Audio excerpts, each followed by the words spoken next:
ఒక మతి స్థిమితం లేనటువంటి యువకుడిని కోనసీమ జిల్లా ప్రాంతం నుంచి ప్రైవేట్ ట్రావెల్ బస్సులో ఎక్కించి హైదరాబాద్‌లో సేఫ్‌గా దించమని ఆ కుటుంబ సభ్యులు చెప్పారు. అయితే ప్రైవేట్ ట్రావెల్స్ నిర్లక్ష్యం వల్ల ఒక బస్ స్టాప్‌లో దింపాల్సినటువంటి ఆ వ్యక్తిని మరొక చోట దింపడంతో ప్రస్తుతం అతను తప్పిపోయాడు. అయితే ఇప్పుడు అతనికి సంబంధించినటువంటి తండ్రి, కుటుంబ సభ్యులు అతని కోసం అనేక ప్రాంతాలు వెతుకుతున్నారు. దాదాపుగా నెలల తరబడి అతని ఆచూకీ కనపడకపోవడంతో వారిప్పుడు సుమన్ టీవీని ఆశ్రయించారు. సో, ఇప్పుడు ఆ అబ్బాయికి సంబంధించినటువంటి తండ్రి మనతో పాటు సుమన్ టీవీ స్టూడియోలో ఉన్నారు. అసలు ఎలా తప్పిపోయాడు? ఏం జరిగిందో కనుక్కునే ప్రయత్నం చేద్దాం.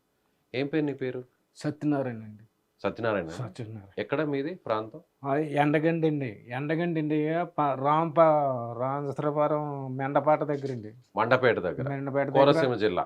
కోనసీమది కాదండి. ఆ! అదేలే ఇప్పుడు కొత్తగా అది కోనసీమ జిల్లా ఏర్పడింది. కొత్తగా ఆ! మండపేట అంతా. మెండపాట అండి. ఆ! ఎండగంటి గ్రామం మీది. ఎండగండిగా. ఎక్కడెక్కిచ్చారు? అక్కడ ఎండగండి గ్రామంలోనే ఎక్కించామని ఎవరెక్కిచ్చారు? మా పాప ఎక్కించింది మీ అమ్మాయి. మా అమ్మాయి అండి. మీ అబ్బాయి తప్పిపోయిన అబ్బాయి వయసెంత? 20 ఉంటాయండి. 20 సంవత్సరాలా? 20 సంవత్సరాలు. ఏం బాలేదు అతనికి? కొద్దిగా హెల్త్ బాగోలేదండి.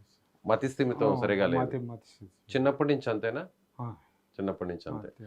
అంటే మీరిచ్చిన ఆ పోలీస్ కంప్లెయింట్ మీరు నాకు ఇచ్చారు గదా! పోలీసులు కూడా కంప్లెయింట్ ఇచ్చారంటున్నారు గదా!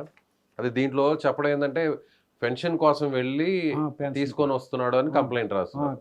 పెన్షన్ కోసం అండి.